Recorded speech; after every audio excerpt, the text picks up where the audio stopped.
Assalomu alaykum, hammalar yaxshimisizlar? IELTS tanlayotgan bo'lsangiz, IELTSdan 5, 6, 7 yoki 8 chiqayotgan bo'lsa, men sizlarga hozir bitta texnikani tushuntiraman, metodni va ana shuni qo'llasanglar, sizlarda ham xudo xolasa natija ko'rsatadi. Men buni o'zim sinab ko'rganman va effektiv deb ko'rganman va meni natijalarimni vashe boost qilganda. Agar bu narsani bilsangiz yaxshi, malades, qaytarish bo'lib qoladi, bilmaydiganlar tomosha qilishingiz mumkin, xudo xolasa foyda topasizlar degan umiddaman. Xullas, nima qilishinglar kerak? Asosan reading listeningga qaraymiz bugun, writing bilan speakingni keyin qolaveramiz. Avval birinchi qiladigan ishingiz bu reading va listeningdan test olishingiz kerak bo'ladi. O'zingiz xohlasangiz Cambridge kitoblarini olib turib, uyda o'zingiz praktik qiling. Asosiysi 3 ta test olasiz, qarang. Listeningdan ham, readingdan ham. 3 ta test olganingizdan keyin sizda answer sheetlarda pattern o'zi ko'rinib qoladi. Ya'ni qaysi sectionlarda, qaysi joylarda siz xato qilyapsiz va qaysi joylarda xato qilmayapsiz.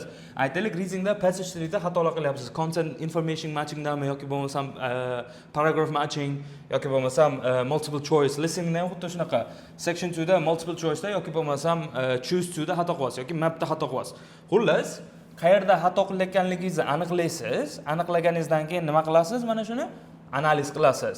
Bu juda ham muhim. Answer sheetlarni chunki agarda bitta joyda xato qilayotgan bo'lsangiz, ko'p ehtimol bilan 3 ta test olsangiz, shunga o'xshash xatolarni qilasiz. Listeningda ham o'tashadi. 3 testda ham o'xshash xatolarni toping. Qaysi sectionda true false not given da xato qilyapsizmi? Yes no not given da xato qilyapsizmi? Ana shuni topasiz, analiz qilasiz. Shu narsani answer sheetingizni analiz qilganingizdan keyin why, ya'ni nimaga ana shu xatoni qilyapsiz? Bu juda ham muhim. Sababini topib olishingiz kerak. Nimaga xato qilayotganingizni topganingizdan keyin siz o'qituvchingiz bo'lsa, teacheringizga borib ayting, mana shunaqa xato bo'lyapti, qanday qilib oldindan so'ng bo'ladi? Yoki bo'lmasam, hammamiz yoqtiradigan ChatGPT dan so'rasanglar bo'ladi. ChatGPT ga yozasizlar, shu mana xato bo'lyapti, qanaqa qilib o'rnasam bo'ladi? Va shu mana aytganingizdan keyin va xudo xolasa solution topasiz. Mana shu problemaga solution, ya'ni yechim topasiz. Yechim topganingizdan keyin endi xudo xolasa qaytadan mana shu testlarni qilganingizda mana shu narsa yopiladi. Men o'zimda bo'layotgan muammo true false not given bilan yes no not given farqiga bormasdim. Ana shuning uchun ikkovsida ham xato qilardim. 6 ta savol bo'lsa 3 tadan xato qilardim. Bu degani o'sha balim 8,5 ga tushib qoldi degani. Ana shuning uchun men xuddi shuni qildim, ko'rdim, analiz qildim. Sababi men yes no not given bilan true false not givenni farqiga bormasdim. Ya'ni farqi nimada, qanday qilish kerak uni? Keyin ChatGPT dan so'radim. Menda premium account bor edi. ChatGPT dan so'radim. Qanday qilib buni oldindan so'ng bo'ladi? Picha practice qildik, u qildik, bu qildik. Solution birinchi testda yes no not given dan 3 ta xato chiqdi. True false not given bilan.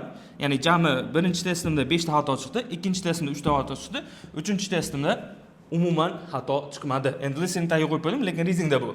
Listeningda xuddi shunaqa, listeningda xato qilayotgandim. Boshida sababini tushunmaganimdan keyin qaytadan test qilib ko'rdim, xato bor edi, lekin o'sha tushunyapman qayerda xato qilayotganligimni, chunki o'sha aniq, muammoga aniq yechim topilgan. Ikkinchi test qilyapman, xatolarim kamaydi, uchinchi test qilyapman, xatolarim umuman yo'qoldi. Ya'ni shu, sizlar ham summary qiladigan bo'lsak, sizlar ham testlarni qilinglar, 3 ta test olinglar va answer sheetni analiz qilinglar, qayerda xato qilyapsizlar.